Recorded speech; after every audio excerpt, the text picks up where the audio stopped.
Okay, here we go. Last week, it was a while ago, we introduced hypothesis testing just for the very first time. And so what I've done is there's a bunch of notes that we wrote last week that I want to bring in, and we'll talk about them as review.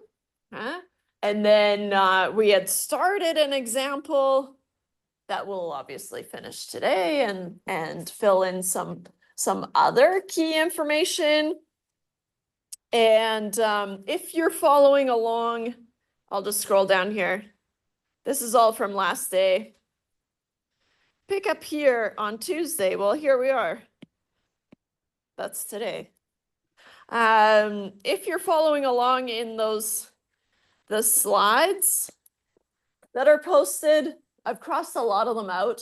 You'll see that they're exactly the same as what we'll write together, but I like to kind of talk more about everything that they're doing. So they've made these really nice, concise slides, but they're not really explaining very much. So, well, I already showed you that last week, but nice to see it again. Okay. So we introduced hypothesis testing. So we have some idea about a population and we want to test whether it's a reasonable idea or maybe we have evidence against it. And so first thing we kind of tackled was the conditions that need to be satisfied before we can even continue. The conditions themselves tend to be kind of a minor player. And so that's why I get them out of the way, but by starting with them, they feel kind of important.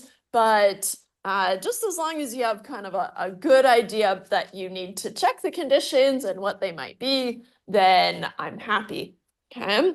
And so the conditions for inference for hypothesis testing, so HT is my shorthand for hypothesis testing, is similar to a confidence interval, so a CI, except for the normality condition. So just in general, you have to check for independence, which you can do by you either have a random sample, right? Which means that you're allowed to assume that these observations are independent of each other, or you have to assume that the sample was randomly selected, right? Either way, it's either an assumption or just something that you've checked out. We've got this optional condition, which I keep bringing up because in some of my old solutions that I have typed up, it includes this condition and then I kind of outgrew it. But just so you're not confused when you see it, the n less than 10% condition says that n, the sample size, must be less than 10% of the population size. Often that's not a problem, right? If we're talking about American Facebook users, for example, it's going to be really hard to get a sample size of more than 10% of American Facebook users, which we had the example from last day. And so usually it's not really an issue, which is why I consider it optional. The normality condition for a confidence interval, we had to have at least 10 observed successes and at least 10 observed failures. Notice that I highlighted the observed last day. And how do we check it? Well, if you have X, the number of successes, that's nice. Otherwise, you have to calculate it by n times p hat, and it has to be greater than or equal to 10. Right? These will always check out. You just have to know that you have to check them. And of course, at least 10 observed failures. If you have a total of n and x of them are successes, then n minus x of them must be failures. Right? So if you have these numbers, that's nice. Otherwise, you'd have to calculate it. Right? And we've got an example later, a confidence interval example. So I'll hold off on doing an example until then. But for hypothesis testing, which is the new one that we're kind of continuing with today, we need at least 10 expected successes. Notice the change from observed to expected. Now, the expectation comes from your null hypothesis. So your null hypothesis, remember, is always about P in our case, right? We haven't graduated past that, we will, but for now, it has to be about P. And we're saying that P is equal to some number, right? And so that is going to be where we get our expected successes from. If P is 0.5, for example, then I would expect 50% of my N to be successes, right? So where you get your calculation from, notice the change. Instead of N times P hat, now you're doing N times P naught, right? So the subscript 0, you read it as P naught. Or P null if you want, but I like P naught. Has to be greater than or equal to 10, and then same thing with your expected failures, right? Where Q naught is 1 minus P naught, right? Your Q is always going to be 1 minus its respective P. And then we did an example. We had these Facebook interest categories. So the same survey as we introduced last week asked 850 respondents how comfortable they are with Facebook creating a list of categories for them. And 41% of the respondents, right, that tells me, hey, this is a sample proportion, right? So P hat is 0.41, which I made a note of here, said that they are comfortable with these categories, right? And so do these data provide convincing evidence? Now, as soon as you want evidence, right? So typically a question phrasing will say, is there evidence that, or something like this? Do these data provide convincing evidence? When you see this, is there evidence? You know you have to do a full hypothesis test. Even though it looks kind of breezy, right? It's got lots of steps that we'll keep introducing today. And so that the proportion of American Facebook users are comfortable, who are comfortable with Facebook creating a list of interest categories for them is different than 50%. And so what we decided was, okay, the different then gives me the sign in my alternative hypothesis, right? We established last week that my null hypothesis always has to have an equal sign in it, right? And then the inequality in the alternative hypothesis comes from the question, right? It can be less than, it can be greater than, it can be different than, which we have here. And so the different then tells me that I'm talking about P is not equal to 0.5.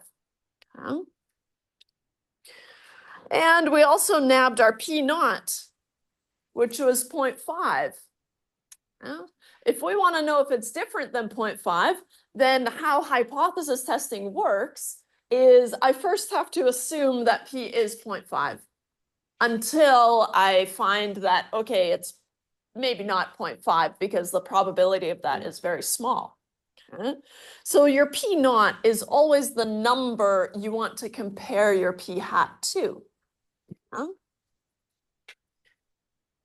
These notes are all from last week, so that's why I'm going pretty fast. I'll slow it down, I promise. Or maybe, yeah, no, I'll try to slow it down. No commitment. Step 0, I will. I call it step 0 because I don't consider it a step of hypothesis testing. It is, but it'll always work out for us. So that's why it's step 0. You want to check the conditions / the assumptions. Sometimes we have to state our assumptions, right? If it's not clear. The independence condition, random, we assume the sample was randomly selected. Right? By assuming that it was randomly selected, we're saying, hey, I'm assuming that these observations are all independent of each other, right? Thus satisfying the independence condition. The n less than 10% condition, 850 is my sample size, right? And I feel comfortable saying that it is less than 10% of American Facebook users, right? Pretty reasonable. And so that's satisfied. Now, I will add a note here, right? We were asked to do a hypothesis test only. And so it's a little bit lazy of me, but I'm only going to check the hypothesis testing conditions. You could check the confidence interval conditions as well, but kind of a waste of time. So I'm only going to check the normality condition for the hypothesis testing, which means that I have to have at least 10 expected successes. Okay.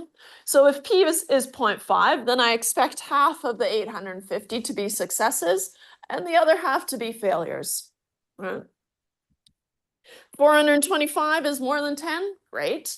425 is more than 10, great, satisfied. Okay. Way more than 10. Therefore, the conditions for inference are satisfied. Okay. Now, onto the tricksy part that we're just learning here. But step one will always be to state your hypotheses. Okay? And if you go to your formula sheet, and I've got some spares here if you don't have one yet. But hey, there's a manatee, but that's not what but not what I meant to do. I wanted the formula sheet. If you look at your formula sheet, if you're doing a hypothesis test for P, I give you a general form of the null hypothesis, right? It's your job to know what to replace this. Well, it's your job to know to replace the P naught with something, and also from the question with what? Huh? I've got this screenshotted in here already. But from the question, we said, okay, fine. Our null hypothesis is that P must be 0.5. Huh? Because I want to compare my sample proportion to 0.5, right? Is it different from 0.5? Which is where I got this alternative hypothesis that P is not equal to 0.5. Right? And I've made a note here that P naught is equal to 0.5 is from the question. It's the value that we want to compare your P hat to. And so that's how you're going to know which one is which. I've also made a note here that in this scenario, I want to know if it's different from 50%, right? And so that's why I want to know in either direction, right? If the question said, hey, is 41% significantly less than 50%, right? Then you would have a less than here, right? If you think about it, could you use 41% to prove that it's more than 50%? No, right? And so you have to kind of use your judgment a little bit. But you could use 41% to show that it's significantly less than 50%, right? Because it is less than. You just want to know if it's significantly less than 50%. In our case, we want to know if it's just different from 50%. Okay? So the sign here depends on the question. So if we're looking for a difference, right, you have the not equal to. If it's less than, you have the less than sign. Greater than, you have the greater than sign. And I also introduced this idea of, okay, if I want to know if it's different, then we call that a two-sided test, right? I'm concerned about both sides. And what that's going to turn into is both sides of my normal distribution, both tails, right? And so, whereas if I have a one-sided test where I'm only really concerned about one extreme, right, then I'm only concerned about that one tail, right? And so sometimes we call them one-sided tests and sometimes we call them one-tailed tests. You're welcome to use either, but I like one-sided, two-sided. But when do we need that? We'll need that to find our p-value, right? Which we introduced last week. And I'll reintroduce it today because it's really important. And also really difficult to wrap your head around. So I don't mind introducing it again. Step 2. So once you've set up your null and alternative hypotheses, which is really only this part, right? I've talked around it a lot because there's a lot to learn here, but then you move on to step 2, which is technically calculate the test statistic, but I find that do the test is a little bit catchier. Do the test, do the do.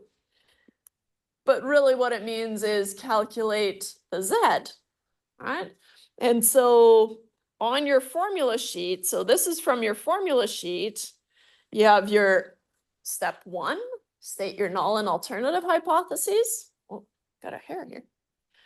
And then step 2, I tell you what to calculate as your test statistic, which is hard to say, or hard for me to say, maybe not for you, but I find that it's hard to say.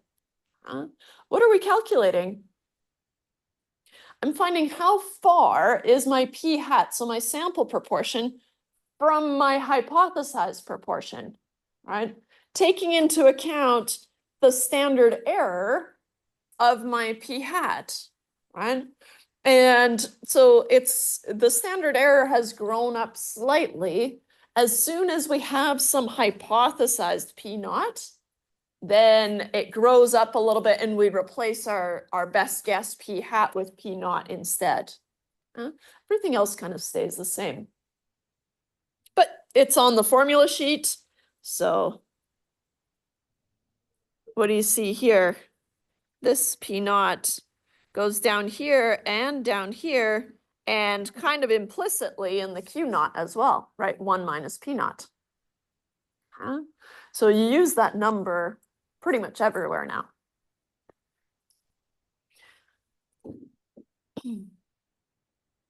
So Z is p hat minus p naught over the square root of p naught q naught over n.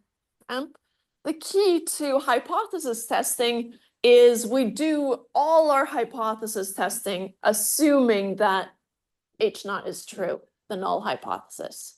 Okay?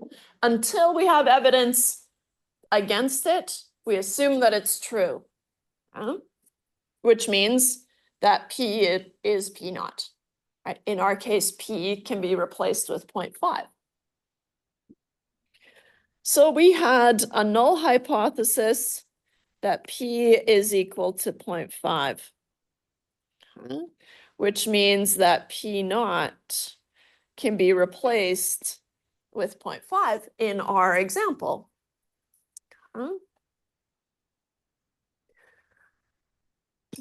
So 0.41, how far is it from 0.5? And then I had my kind of go-to example, right? We know 0.41 is different from 0.5. We want to know if it's significantly different from 0.5, right? And so my kind of, I don't know, my example is, am I sitting at the desk here? Yes, but I'm not sitting at that. Well, now I am, right? And even if I roll away a little bit, there's some wiggle room, right? And so we'll have some wiggle room for how far 0.4 is allowed to be from 0.5 before we consider them significantly different. Okay? And so we know how Z behaves. And we found a Z of negative 5.2478, blah, blah, blah, blah, blah. Okay? There. And I even made a note, end of the notes copied from last week. It's all from last week. So we're going to pick up here. And this is our test statistic. Now, what we know, recall that Z follows a normal distribution centered on 0 with a standard deviation of 1. And so it follows a normal distribution centered on 0. And we found a Z way down in the negatives. That's okay. All right. We've seen this before, but it always throws people off. And I always say, we've seen it before. Negative 5.24. I'm going to go 3 decimal places. We could use the Z table here, but we're going to start to use the T table, which is why I brought this guy in.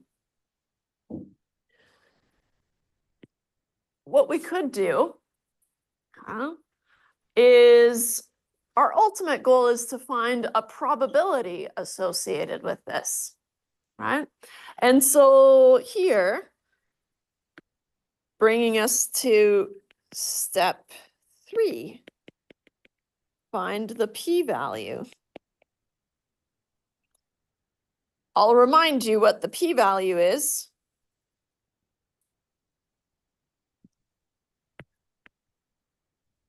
The p-value is the probability, which means what? A probability is an area under the curve, right? And so now I have some area under the curve that I'm interested in. And so it's the probability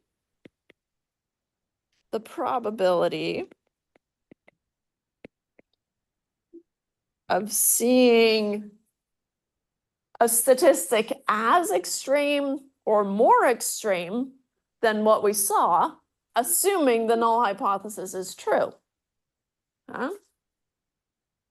The probability of seeing a statistic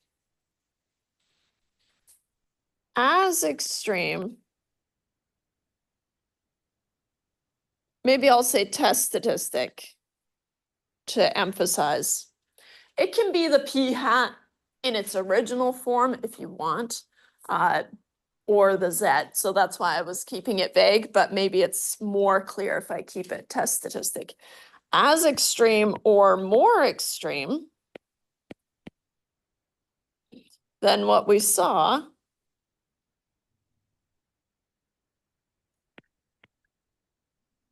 assuming H naught, so the null hypothesis is true.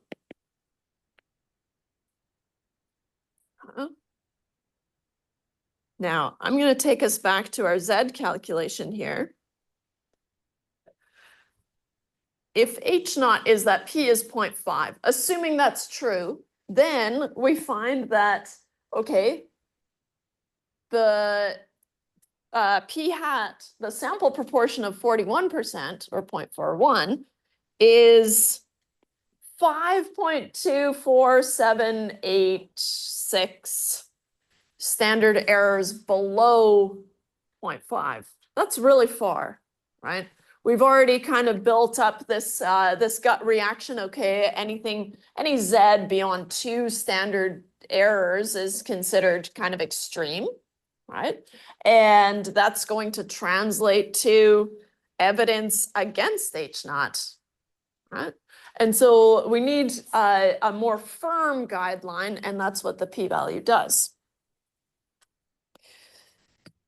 Though not technically true, but for us effectively true, if that makes sense, how I like to think of the p-value is as if it's the probability that the null hypothesis is true. So I will make a note here. We can think of the p-value as the probability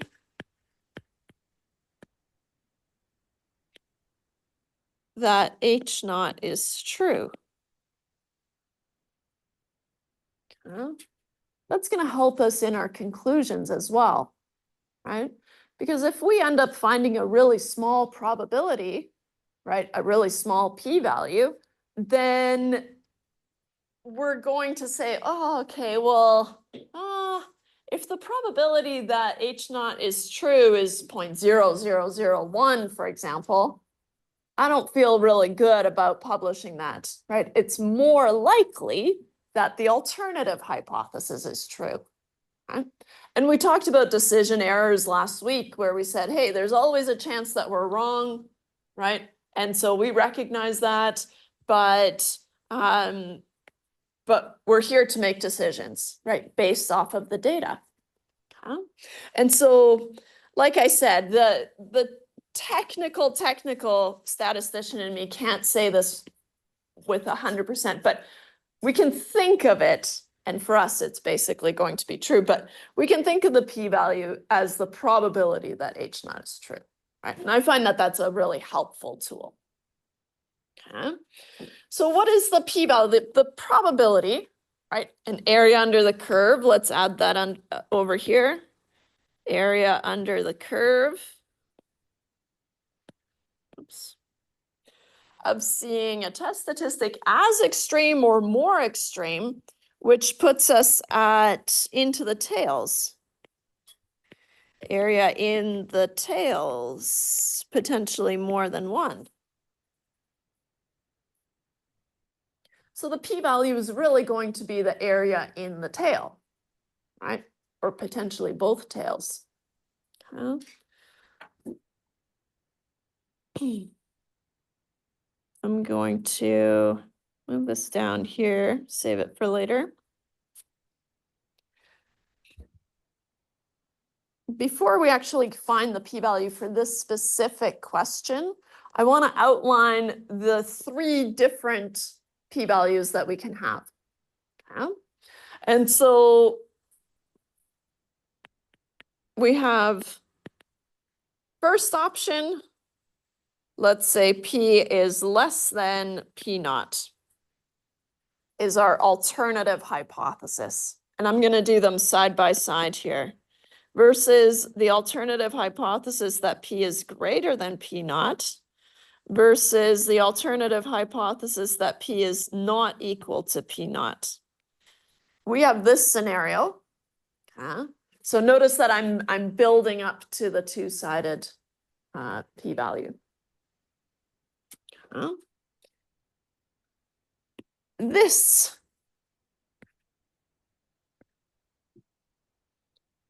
first one, and I'm going to copy that one because it's fine. Okay? I'll maybe say in general.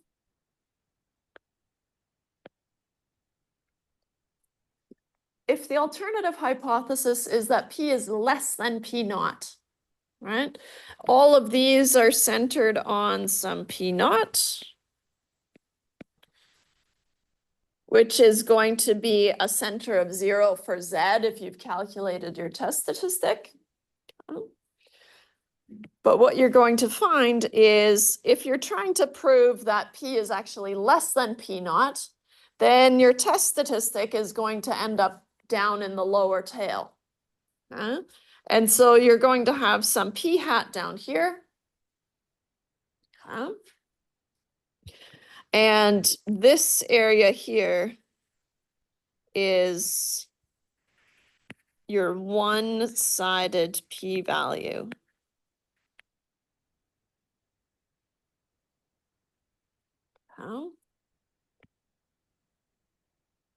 It's the probability, so the area under the curve of seeing a statistic or a test statistic as extreme or more extreme than what we saw, assuming that H naught is true.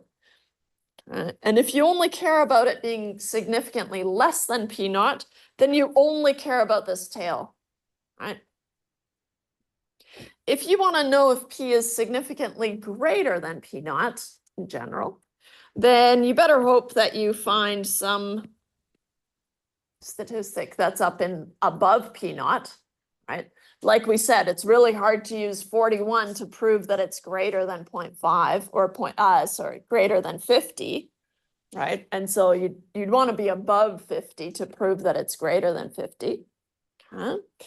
But just in the same way, this area here would be your one-sided p-value. Okay?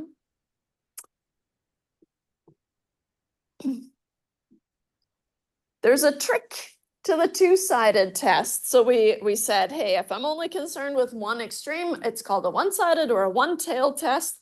And we called this a two-sided test because I'm concerned about both directions. But what we see in our example is we have a p hat that's down here.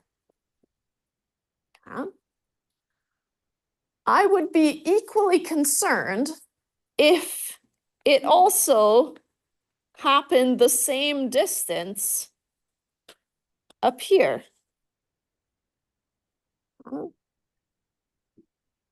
So even though it only happens in one of the tails, what we're going to do is we're going to find the area in that one tail and then multiply by 2, right? And say, hey, I would be equally concerned if I found something on the other extreme as well. So here, you take your one-sided p-value.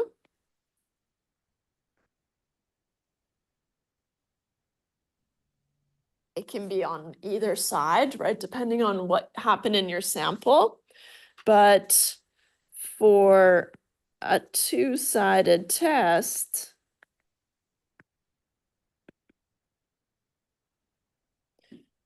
we multiply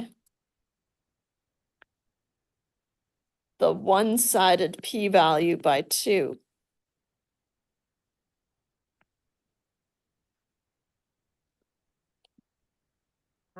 To get the two-sided p-value. Can I fit that in here? I can if I do some rearranging here. Ding, ding, ding, ding.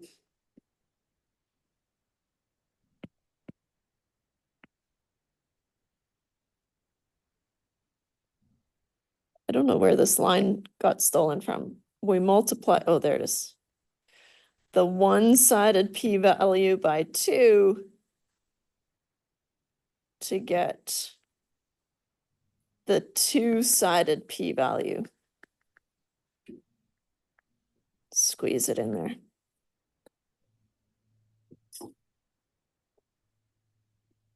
You can use the Z table for this if you want, okay? But I like to, at this point, graduate to the new table, which I have copies of if you didn't get one already, where we use the T table. Right, and I have this, I'll bring up the full table here. Where is it? There. Right, and we said, all right, there's a lot of this table that we can ignore for now.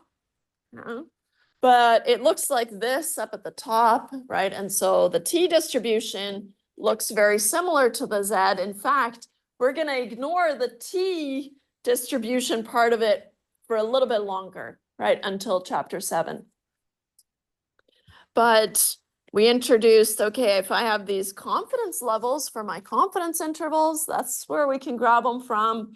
And then we can ignore everything else in the table except for this Z star line. And today, these two lines, the one-sided P and the two-sided P, those are your P values. And so I want to show you how to read it. And like I said, we could, oh, and then the excerpt that I have is just, I cut out all that stuff that we're ignoring for now. Just the stuff that we need. Here. So we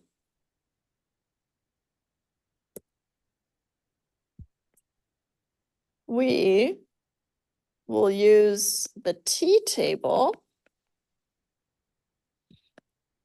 to find the P values. You know how to find areas under the curve with the Z table, right? And like I said, you can confirm these answers with the Z table if you'd like. But in terms of kind of moving further in the course, I think it's a nice place to introduce the T table, because then we won't be so caught off guard when we do start to use it. So we'll use the T table to find the p-values. And what we do is this. One, from step 2, take the absolute value of your test statistic. Remember, the absolute value just drops the negative. Take the absolute value of the test statistic.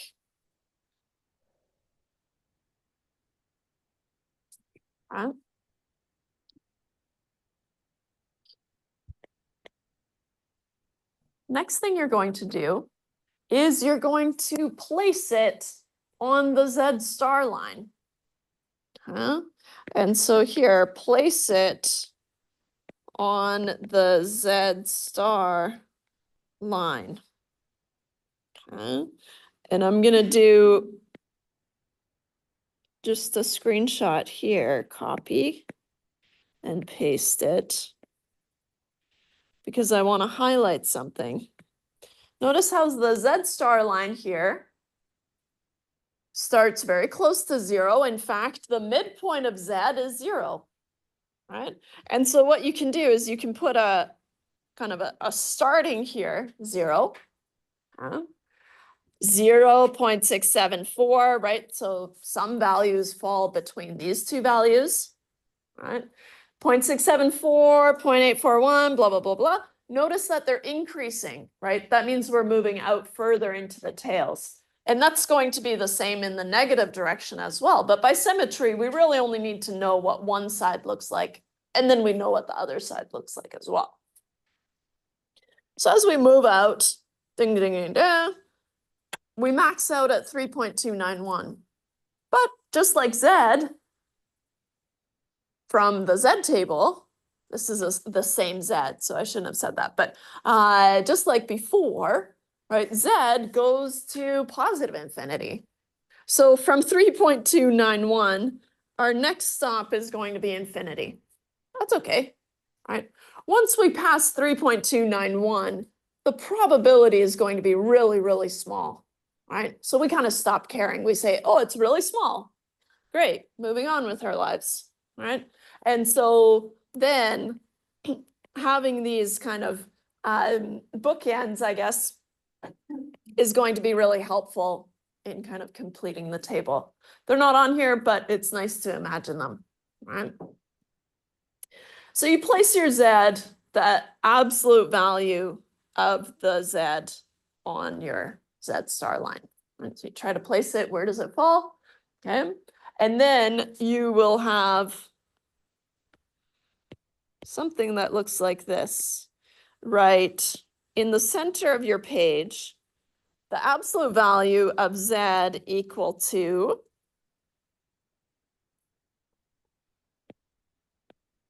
I'll do the one that we had, negative 5.2478. Now there's clues, right? Depending on which table. For the Z table, we only have 2 decimal places, so you would need to round properly to 2 decimal places. Whereas for the T table, we get a very luxurious 3 decimal places, so you'll want to keep 3 decimal places at least, right? And so to 3 decimal places, 0.248.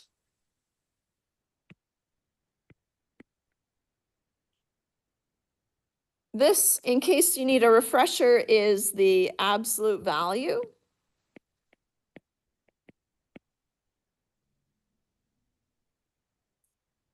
It just means to drop the negative, right?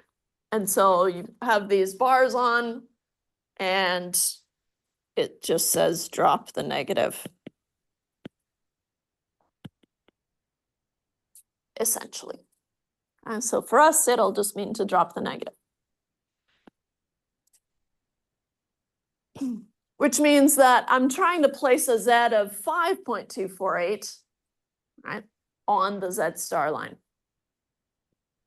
What I find is 5.248 is one of these little critters that goes between 3.291 and infinity, right? So what I'm gonna do is I'm gonna jot that down. I like to use the same signs always. I use the less than, because that's how we can read this table, right? 0 is less than 0.674, and anything in between there would just kind of squeeze in between there, right? So the less than standard, let's just use that. Don't try to go crazy with your inequalities, right? Because it usually doesn't work out in my experience. So what we find is our Z would be in between here, right? 3.291 and infinity. Fair enough. Yeah. And so we can write that down, 3.291 and infinity. Oh. And that's how we're going to write it. Next, what we're going to do is we're going to translate that into an area. Right? And so now for our fourth step, I need to move Snoop down way more.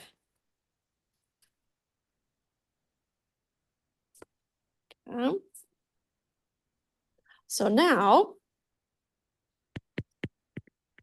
find the one-sided or two-sided p-value, depending on the alternative hypothesis.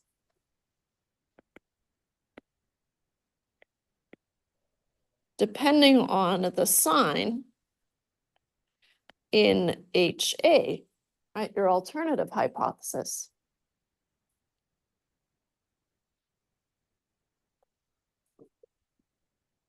What we can do is I can add in the bookends, let's call them. I'll move this infinity out here. All right. Positive values of Z go between 0 and infinity. Okay. Now, the one-sided p-value, if Z is 0, is going to be the area in one of the tails from 0, right? Which tells me that it's going to be 0.5. Right? If we draw it out.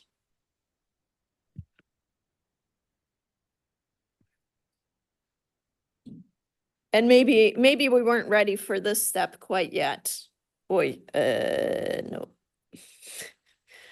Now I've done it, haven't I?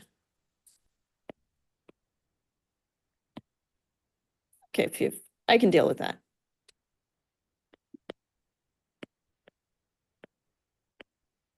Hey. Okay, fine. Just doesn't want to cooperate.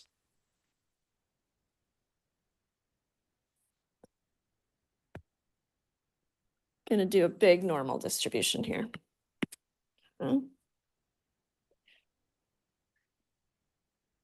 Z is down here. Z is centered on 0. If I find that my Z is 0, right, and I want the one-sided p-value, p-value is the probability of seeing something as extreme or more extreme into one of the tails, right? You can just pick one. And so that's why at 0, the p-value would be, the one-sided p-value would be 0.5, right? And if you multiply that by 2, you would get 1, right? And so from here, the two-sided p-value would be 1, right? The total area under the curve. What's more interesting to look at is maybe looking at something like 1.282 down here.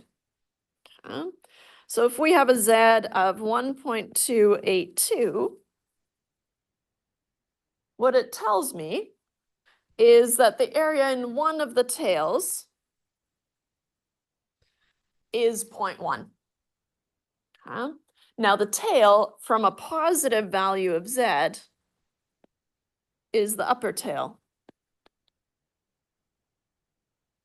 It's also true for the negative, right? And so remember, we only have the positive values, and so by symmetry, it'll behave the same way. Negative 1.28 if Z is negative 1.28. And it'll have the same area in the tail, 0.1. So we don't actually need this two-sided P line, because if you kind of study it a little bit, what you'll notice is it's just the one-sided P line times 2, right? Because it's just saying, hey, if you have a two-sided test, you're concerned about both of these tails, so then you would be concerned about 0.1 and 0.1, making 0.2 here, right? So here, making that 0.2. So it's doing the multiplication by 2 for you, essentially.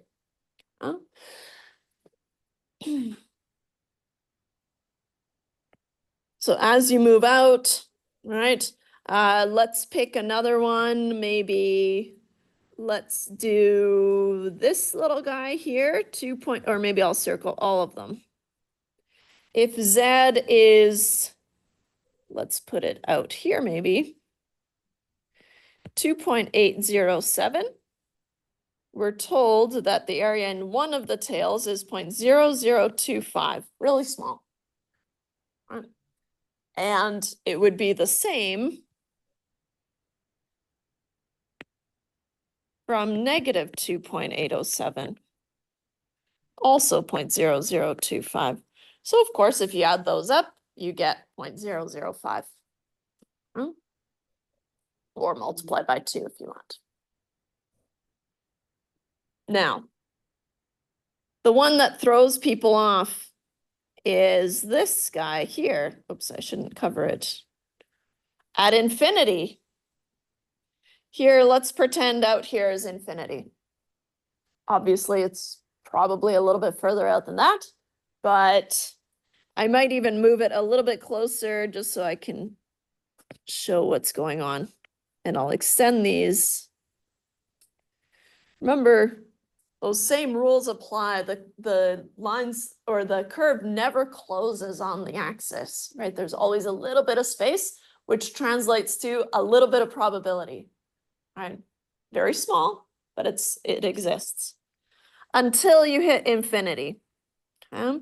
At infinity, which is more of a concept, the area past infinity is 0. Right? And so here you have an area in the tail of 0. You'll never get there, right? And 0 times 2, even if you got out here to negative infinity, right? This area in the tail would also be 0. 0 times 2 is still 0, right? And so what you can do is you can kind of imagine these end caps for the table, right? It makes it easier to read. Okay. Now, for us, we said, okay, my Z is somewhere between 3.291 here and infinity, right? You want to pick the two closest ones. So the next thing we want to do is translate that into a p-value, right? We have a two-sided test, right? Scrolling all the way back, and this is the confusing part to a lot of people, is that you have to go all the way back up here, right? To remember, hey, do I have a one-sided test or a two-sided test? And that's going to feel like it's been a while, right? So they're kind of disconnected. Usually what I like to do is write a little note to myself, hey, this is going to be a two-sided test, right? Or a one-sided test later, just as a reminder, right? But you can just look back at your work. We have a two-sided test. So now find the one-sided or the two-sided p-value depending on the sign in our alternative hypothesis. So for us, we have HA is that p is not equal to 0.5. And this makes it a two-sided test, which means we need a two-sided p-value. Huh? It's going to be between two values. Okay. The tricky part with reading this table is that, yes, as we move out from 0, right, our z's are increasing. What happens, and maybe I can make a cool line to move here, but what happens as I move out further and further? How's that for a graphic? What happens to the area in the tail? Gets smaller and smaller and smaller, right? And so, wow, that should get me a teaching award, I think. Something. Come on. Anyways, right, the area in the tail is getting smaller and smaller and smaller. What happens with inequalities? We have to read them usually from smallest to largest, right? Which means we have to kind of pay attention to how we write our inequalities. I'll remove this there. I've never done that before, so pretty proud of myself. Just do it with hand waving. Okay. So the next thing we want to do is we'll have this. Can I copy this and paste it down here? I'll remove some stuff. Uh-oh. Yes, it's absolute value, but I'm going to remove it because we already talked about that. Okay. Now we're going to add to this from earlier. How about this? I'll change it to kind of a ghost, apropos Halloween, I guess. So we're going to add to this that the two-sided p-value, and because I don't really want to think about inequalities, I don't like inequalities, a lot of other people don't like inequalities, right? Less than, greater than. So I just use the same ones. Huh? It does mean that I have to list my values from smallest to largest, right? So that's what you want to pay attention to. Less than, smallest to largest. And so here you want to do from smallest to the largest p-value. Notice that I'm highlighting that I have a two-sided p-value, right? Show off all the things that you know that you've had to think about anyways, right? And so now from the table, right, we found that our Z is somewhere between these two values, 3.291 and infinity. That's what we jotted down. Our next step is to write down, okay, well, what does that mean in terms of the p-value? We have a two-sided test, so I want a two-sided p-value, which means that my p-value is somewhere between 0 and 0.001. Notice how you have to read them from right to left to get smallest to largest, right? And so what we're going to write is between 0 and 0.001. I think it's just 2 zeros. Yeah.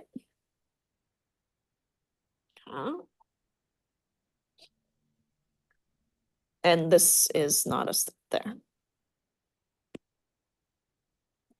I'll say add to the previous step. That might make more sense.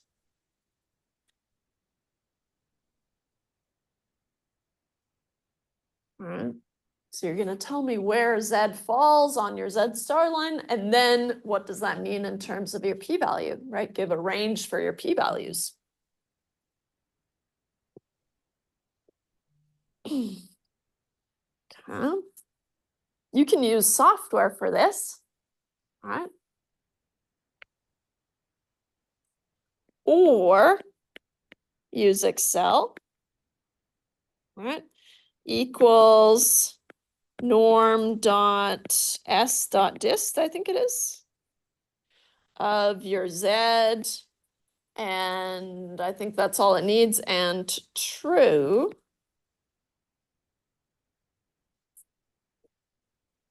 That's if your Z is negative, right? And so I think we would want, in our case, 1 minus that. That gives us the area in one of the tails. Oh no, that is if, sorry, we do have a negative Z. Sorry. It only gives you up to Z, but if you give it a negative Z, that is the negative or the lower tail. Good. And then for a two-sided p-value, you just multiply by 2. There's lots of fancier ways that you can do it, but the norm.s.dist command is one that you've seen already in your Excel work or will see when you work on those assignments that are posted.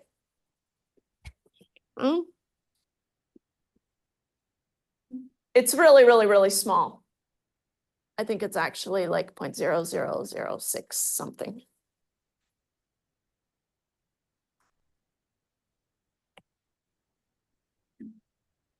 Do I have Excel? I don't have it. I don't. We're getting there. Snoop has to wait a little bit. And so you can use Excel to find an actual p-value, right, without having a range. But for us, right, doing work by hand and on the test, right, knowing that it's somewhere between 0 and 0.001 is enough for us to draw our conclusion, right? Which brings us to step 4. This was step 3, where we had to find the p-value, and I can't remember, I was underlining them. The fourth and final step is state the conclusion, right? Or your conclusion. So step 4 is your conclusion.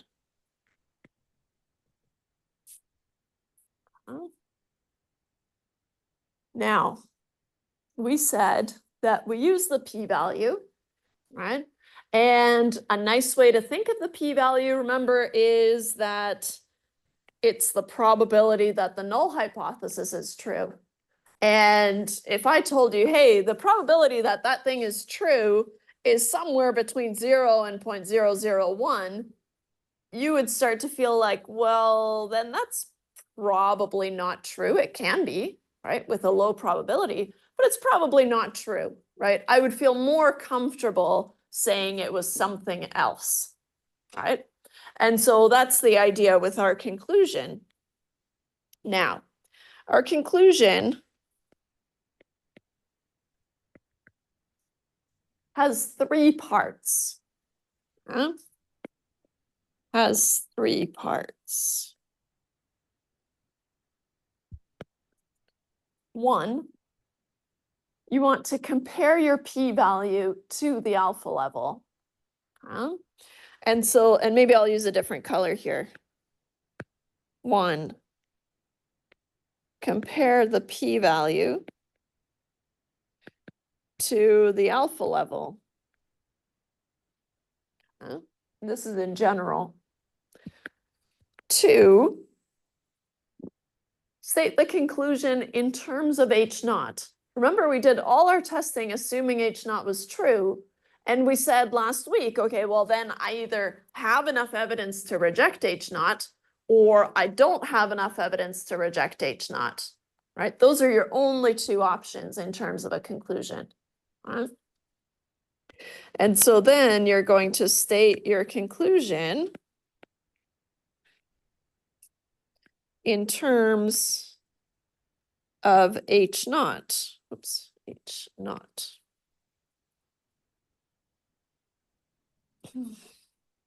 And then finally,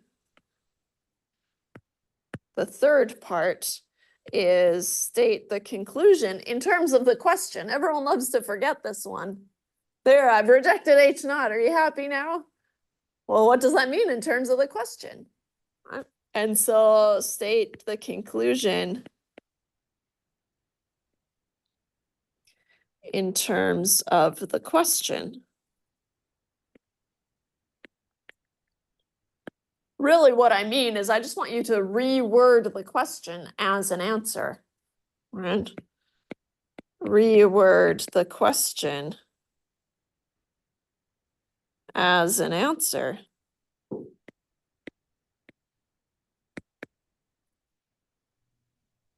Yeah. What does it say before level? Is that a 2 or an A? Oh, the alpha level. Alpha is that fish Greek letter. So it's like, I didn't put a fin on the lower half, I guess. More of a shark. Now it's a fish. So the alpha level is the significance level, right? And our default is 0.05. And so you might remember our kind of memory helper from last week. If the P is low, then the null hypothesis must go. What does that actually mean? It means if the p-value is small enough, right, less than the alpha level, then we have enough evidence to reject H naught. That's what it's saying, right? It's not actually what it's saying, I guess, but what this is saying, or how you should kind of use it to remember it, is if the p-value is less than the alpha level, we have enough evidence to reject H naught. We have enough evidence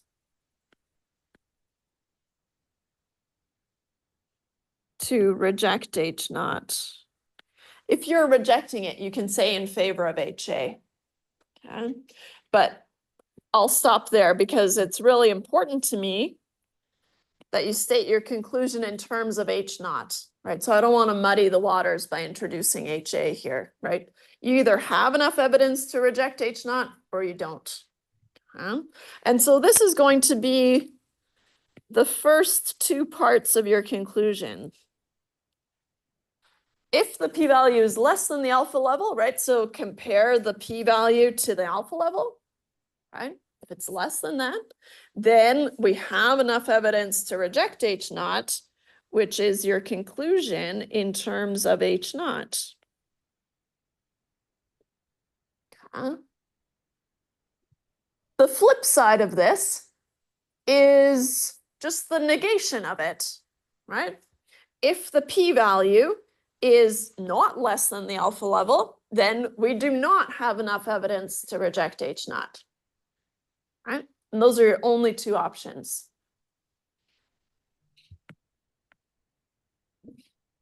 Or option 2 versus the other option where if the p-value is not, trying to keep it on the same page here, but it's hard. Oops. Not less than the alpha level,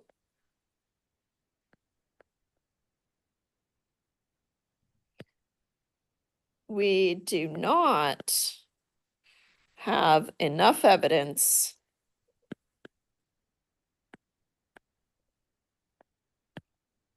to reject H naught.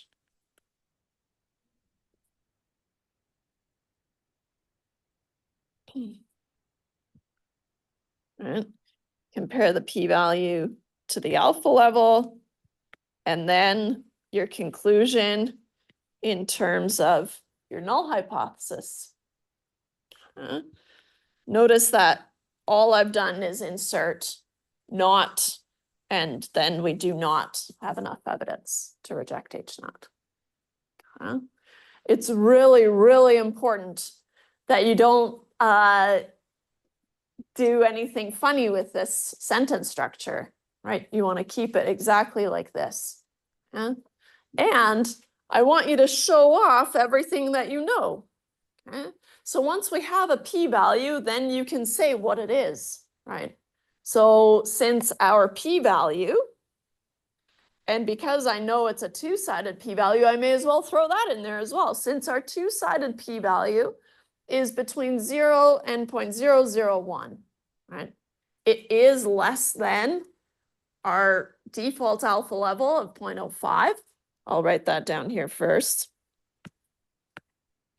Recall that the default alpha level is 0.05, right? 5%. We're okay making a type 1 error 5% of the time is what we've established. So the default alpha level, we say that's a nice trade-off, right? We're not being too picky, but we're still able to reject H naught sometimes. So the default alpha level is 0.05. Right? Sometimes the question will say use an alpha level of 0.1 or use a significance level of 0.01, right? Those are all ways of adjusting the alpha level.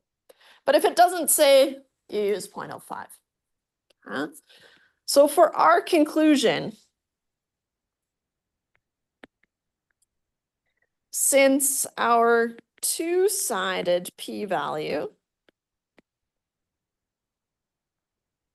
right, showing off that I knew that I had a two-sided test, right, that's nice, is between 0 and 0.001, right? Emphasizing that you know what it is, right? And that you know what you're comparing. It is less than our assumed alpha level of 0.05, right? 0.05, 0.001, which is on the upper end of our p-value, is definitely less than 0.05, right? So the whole thing must be less than 0.05. Add a page here. So since our two-sided p-value is between 0 and 0.001, it's less than our assumed alpha level of 0.05. What have I done there? I've compared my p-value to my alpha level, right? Which is my first step of my conclusion.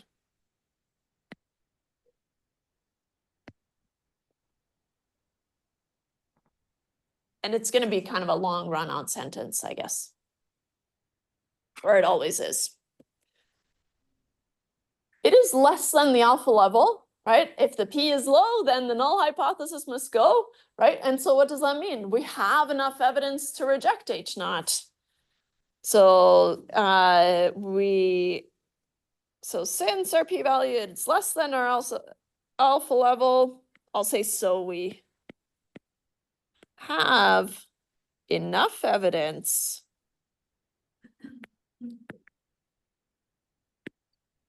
to reject H naught. And I'm just going to put this on a new page here.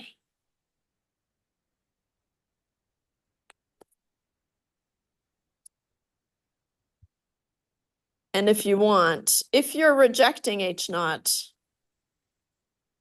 you can say in favor of HA. And so this is your conclusion in terms of the null hypothesis. You either have enough evidence to reject it or you don't. Good. The last part of our conclusion is the conclusion in terms of the question, right? And so therefore, let's see here, it was way back, and maybe I'm better off scrolling down because I had to go through all the slides so I don't waste our time. Because I knew I would get derailed and just write it out by myself anyways. So the question was this. That's not it. Do these data provide convincing evidence that the proportion of American Facebook users who are comfortable with Facebook creating a list of interest categories for them is different than 50%? There is, right? Because we said, all right, I'm going to reject H naught. What was H naught? It was that P was 0.5, right? It is 50%, not different than 50%. But if I'm rejecting that, then I can say that there is evidence that it's different than 50%. And so here you reword the question, therefore, these data provide evidence, I'll say convincing evidence. Completely reword the question as an answer. These data provide convincing evidence that the proportion of American Facebook users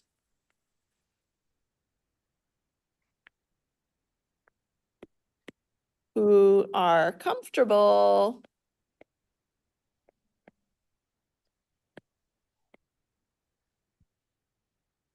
with Facebook creating, can I say interest categories? Interest categories for them is different than 50%. Oops, than.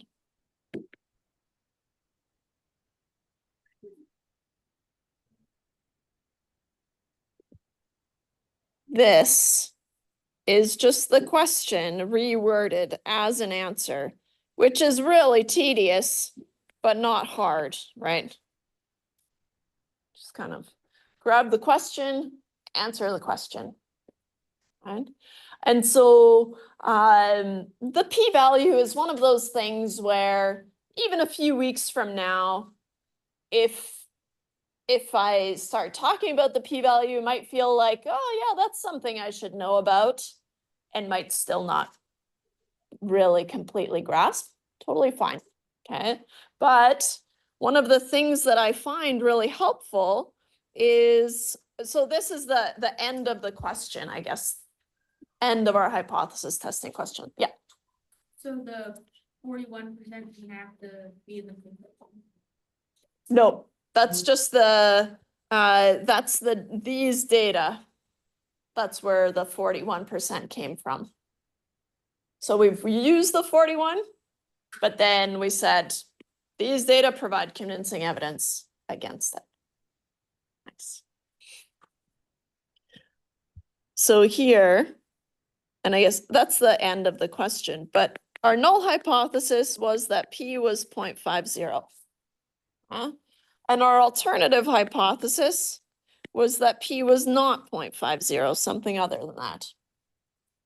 Now, what I said earlier was you can think of the p-value as the probability that this is true. If I tell you the probability is less than 0.001, you would say, oh, I don't really feel comfortable choosing that one. I feel more comfortable saying that P is not 0.5, right? And so that's the decision process, right? And so how do you decide when the p-value is too small? That's when you use that threshold of the alpha level, 0.05. Okay, and so we found a p-value of less than 0.001, right? Between 0 and 0.001. It's just less than 0.001, which crossed this threshold of the 0.05, putting us more likely down here, right? There's a chance that 41% could have happened just by random chance alone, but that probability is less than 0.001, right? And so, right, if we think of that p-value as the probability that H naught is true, then it's going to make a little bit more sense in terms of when do you reject it, right? When it's too small. Right, so thinking of the p-value as the probability that H naught is true, right? In this case, we feel more comfortable concluding the alternative hypothesis. In this case, we feel more comfortable,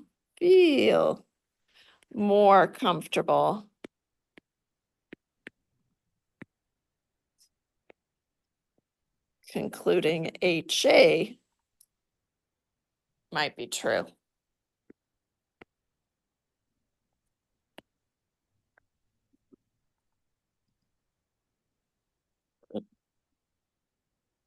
Oops.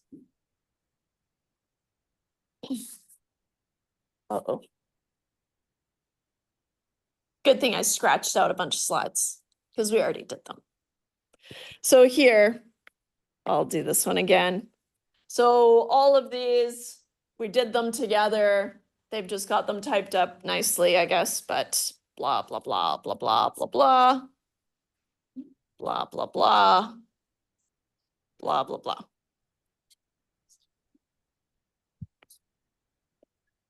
The significance level is the alpha level. Yeah. And the traditional alpha level is 0.05, like we just saw, right? So if it doesn't say, you can assume it's 0.05. Okay? And there are scenarios where we need to adjust our alpha level, okay? And so if making a type 1 error is dangerous or costly, right? Type 1 error is when we reject H naught when we shouldn't.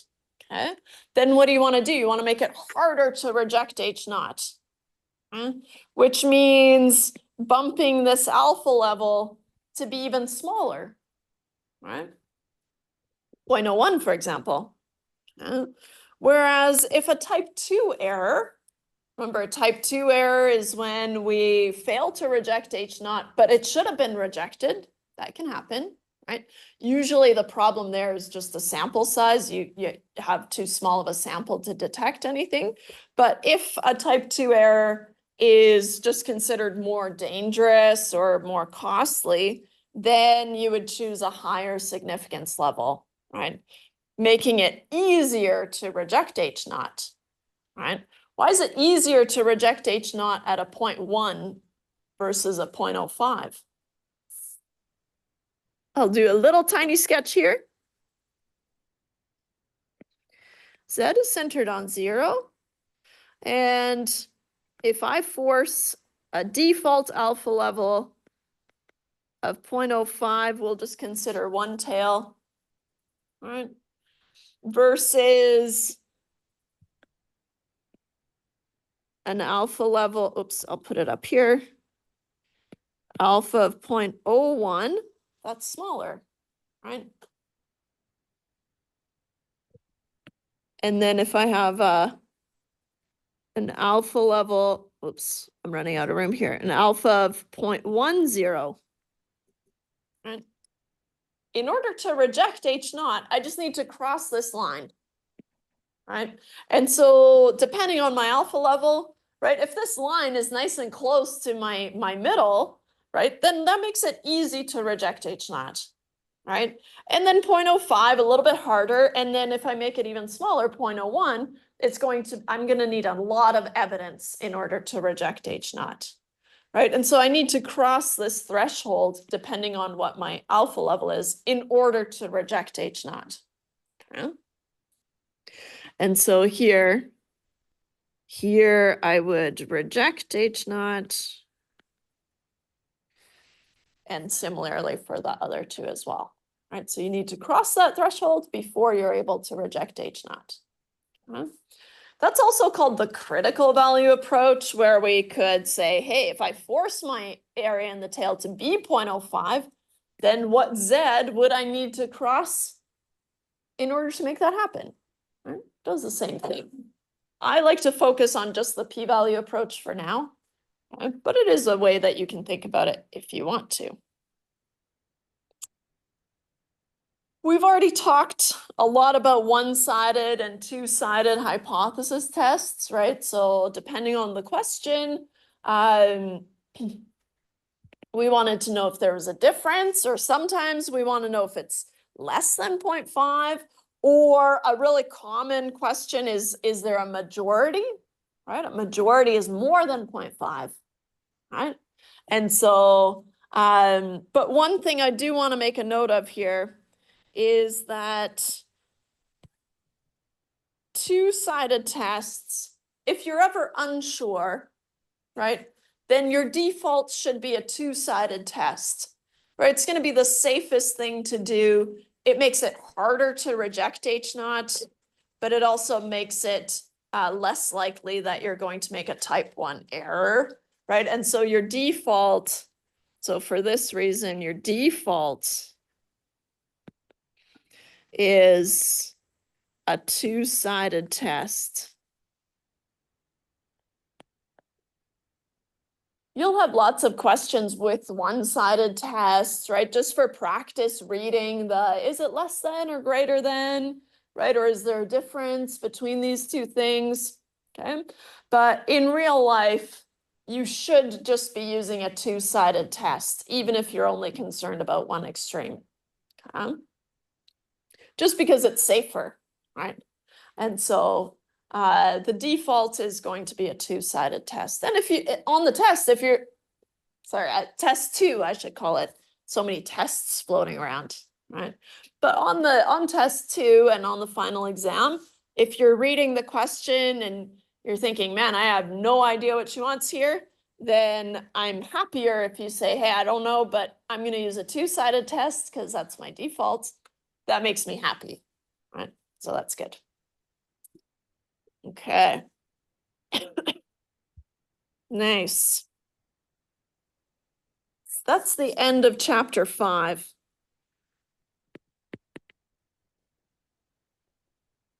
Chapter 5, we built our training wheels, confidence intervals, hypothesis testing. Luckily, 6.1, which we are doing today, I know, cruel, is the same thing all over again. Okay, and so inference for a single proportion. Remember, chapter 6 is on inference for categorical data. So we'll talk about single proportion, and then on Thursday, we get to compare two proportions to each other, right? And then on Tuesday next week, we'll compare 3 or more proportions to each other, and so on and so forth, right? So we just build it up. Inference is the umbrella term for confidence intervals and hypothesis testing. Two question. The slides, They should be on Moodle, they're Up. not. but the top, no? In the slides section. There. They're there. Good. I was feeling pretty confident because that's where I grabbed mine from. So, I'm used to the slides later. oh, sorry. New chapter, fresh slides. There we go. So, inference for a single proportion, that's what we've been working with, right? I have one sample and I'm working with a proportion, right? And so really we call this a one sample proportion type of question. Okay? And if you look at the formula sheet, which I should scribble on so it bumps up.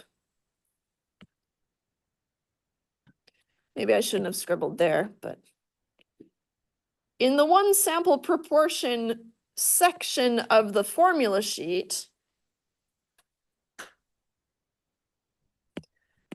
there's only one thing we haven't talked about yet. All right, we introduced in 5.1, kind of where is this coming from? Right, so here, this was in 5.1.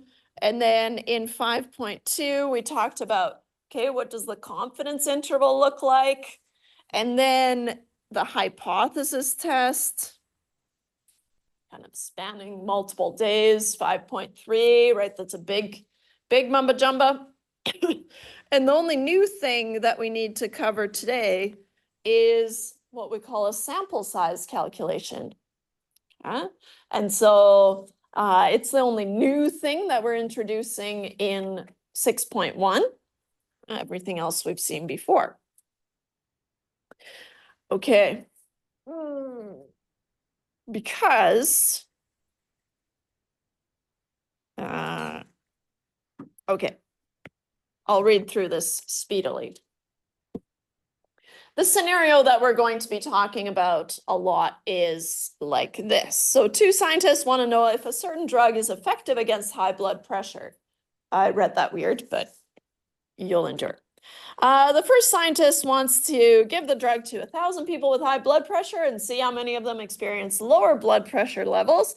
Whereas the second scientist, who we probably agree with, wants to give the drug to 500 people with high blood pressure and not give the drug to the other 500 people with high blood pressure and see how many in both groups experience lower blood pressure levels, right? You always want to have a control group is the idea.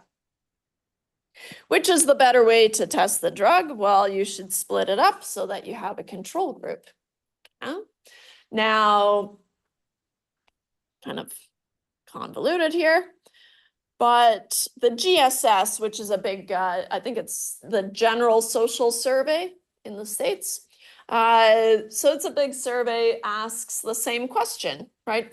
Which of these would be the preferred way of measuring the results? Right? So kind of an understanding of experimental design. And they found the following distribution of responses. And so 99 people said all 1,000 get the drug, go for it. Or versus 571, so a nice healthy number, said 500 get the drug and 500 don't. Giving us a total sample size of 670. We are going to consider this a success, which means these are our failures.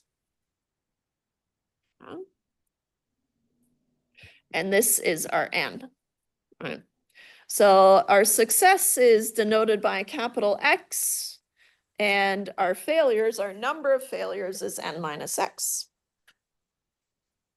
depending on how you want to lay it out.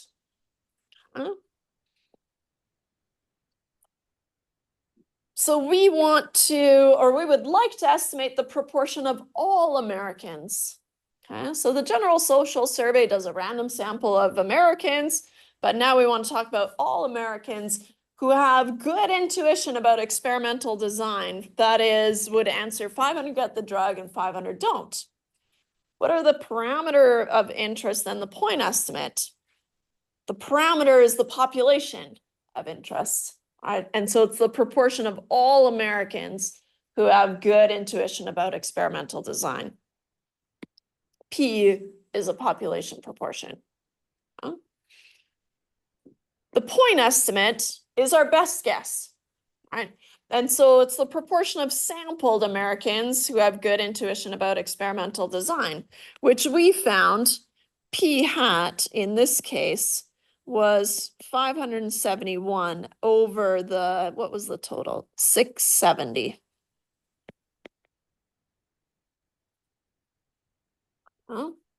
Which is, let's see here, as a decimal, 571 divided by 670 is roughly 0.852238806, blah, blah, blah. Or 85% if you want to round like crazy.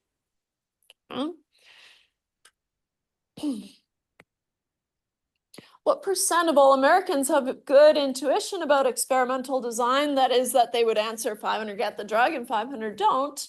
We can answer that with a confidence interval. Right?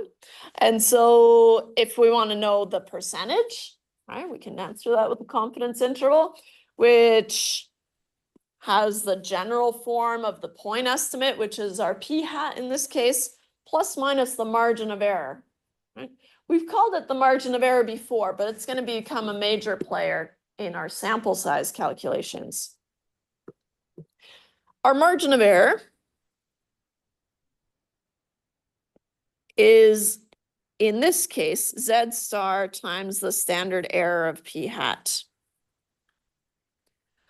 And we've already seen the standard error of p hat for the confidence interval is the square root of p hat q hat over n. And that's on your formula sheet anyways. P hat. Oops. Doesn't look like a P. There. Doesn't look like a hat. Try again. There. So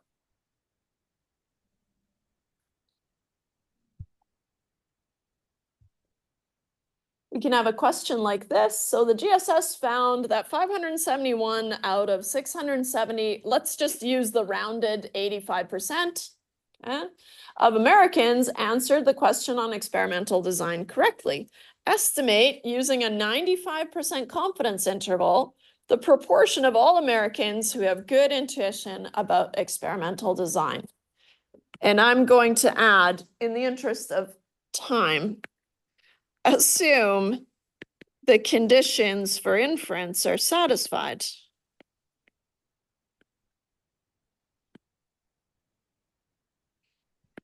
They're in the slides, so I don't feel bad. We can just jump in. So it tells us to make a confidence interval, which is the nice part about confidence intervals, because it'll always say construct a confidence interval, a 95% confidence interval, 90% confidence interval, which means p hat plus minus z star times the square root of p hat q hat over n from your formula sheet.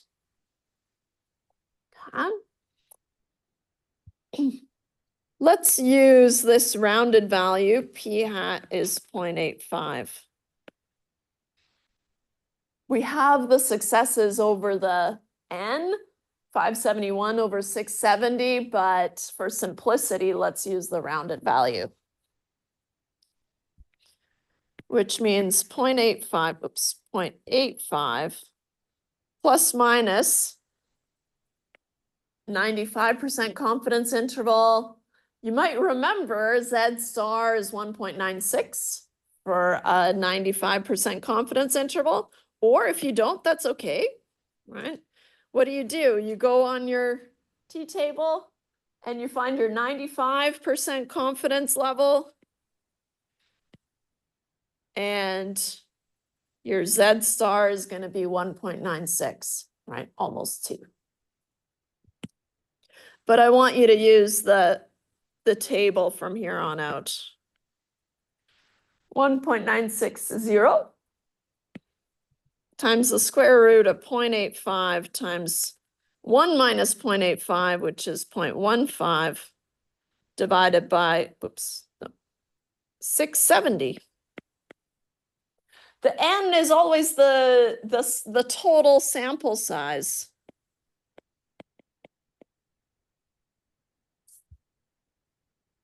Well, I'll just do this here, 0.85 times 0.15 divided by 670, square root that, times 1.96. Oops. Wrong color. Plus minus 0.027, Keeping it nice and short. 2.7%, you want to convert it to percentages, right? But this is going to be the margin of error.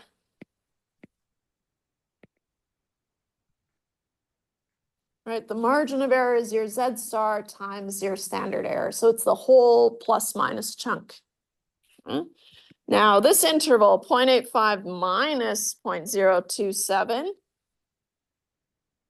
puts me at 0.823, 3, up to 0.85 plus 0.027, up to 0.877.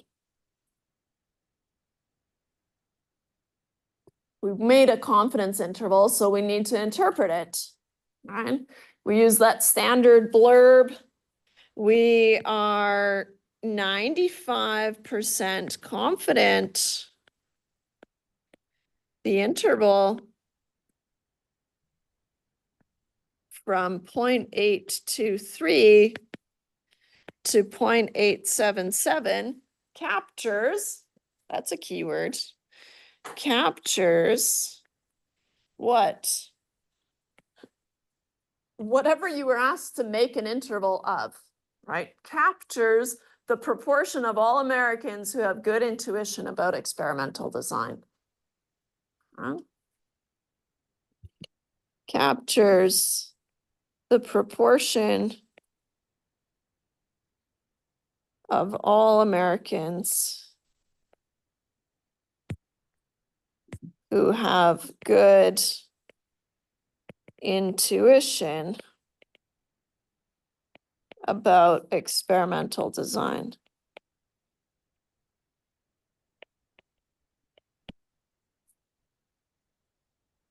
Nice. We're gonna do it. They check the conditions, which we didn't actually do, but you can check them there. How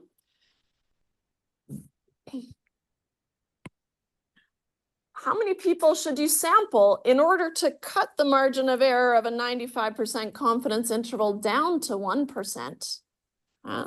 So what I want to do is I want to snag our calculations way up here where we said, okay, my margin of error is 0.027. All right, so referring to this little guy here, now I want to change this, right? So force this to be 0.01 instead. Everything else stays the same. Well, 95% confidence interval. My p-hat hasn't changed. It's still 0.85, right? And so what we can do is we can say, okay, well, p-hat plus minus Z star times the square root of p-hat q-hat over n. Now we're going to call this M. And we're going to manipulate this M to be some desired margin of error. So then M is equal to Z star times the square root of P hat Q hat over N.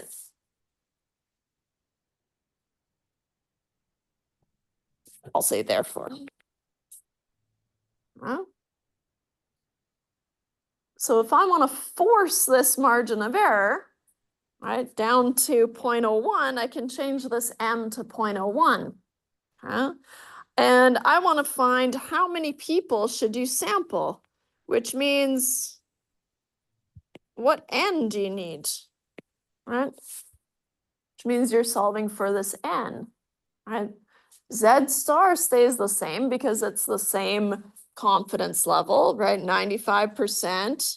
And so for us, we want to force 0.01. Actually, to match the formula sheet, I'm just going to solve for N generically. What do I need to do? Solving for N, shaking N loose. I need to divide both sides by Z star. So I get M over Z star is the square root of P hat Q hat over N.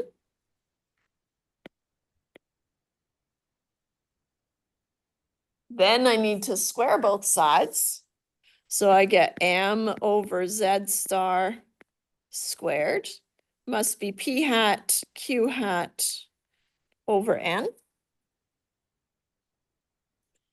Now I'm going to do a quick maneuver here, and it is on your formula sheet, and so that's why I feel comfortable making it quick, but I'm going to multiply by N and also divide by M over Z stars squared, which would flip that fraction, right?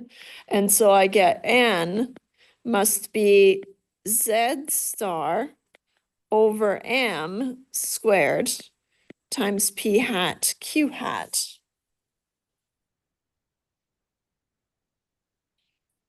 The problem becomes, well, I don't always have a P hat, right? We have a P hat because we already collected a sample, right? A sample size of 670 or something, or 850, I can't remember, right? Sometimes we haven't collected a sample already, right? And so here, if we have a previous P hat, we can use it. Or we can use a conservative estimate of 0.5.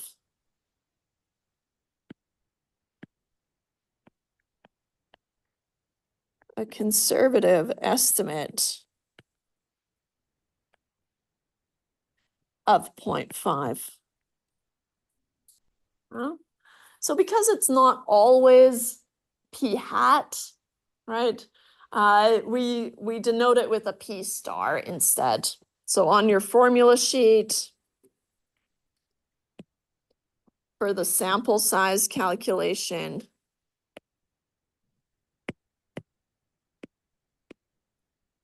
we have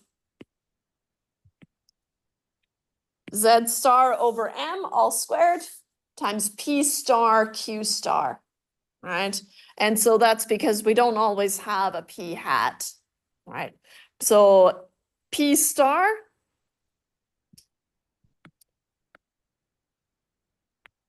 where P star is equal to P hat or P star is equal to 0.5, depending on the question.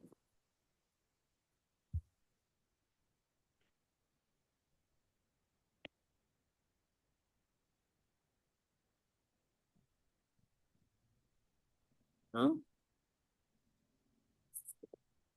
I'm going to cheat and use the math that they have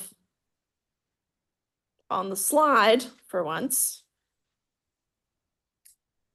Or maybe I won't. No, I will. Okay.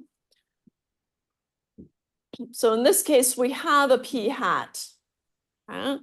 And so what we said was, okay, we can solve this thing from scratch if you want to, trying to solve for n, right? And so kind of moving things around, they're getting fancy with the inequality.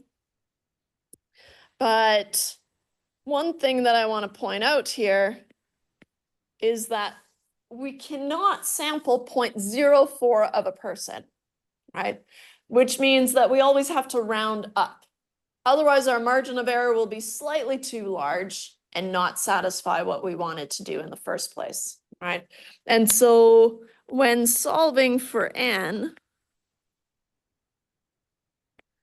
we always round up.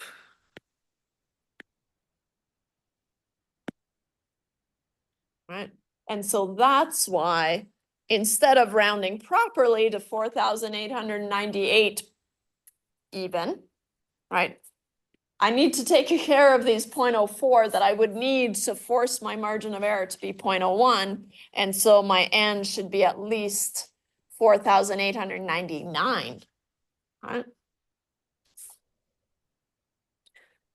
Okay, I'll highlight this.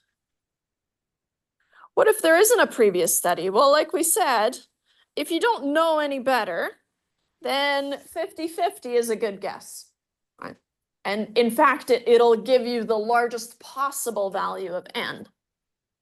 Okay? And so that's why it's considered the more conservative estimate. P star equal to 0.5 gives the largest possible value of n needed.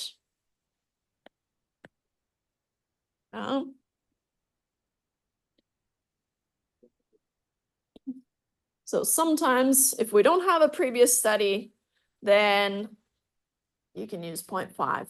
Right? But the question will say using the previous sample proportion, right? Or using what's the conservative estimate? Right? And I think I'm totally out of time. How about this? This is a full hypothesis test. And what I'll do is I'll add the solutions after class, but I want you to try it and go through all the steps, and then we'll go through it briefly on Thursday before we start the new topic. And then everything else, great. All right. If you have any questions, let me know. Otherwise, see you Thursday.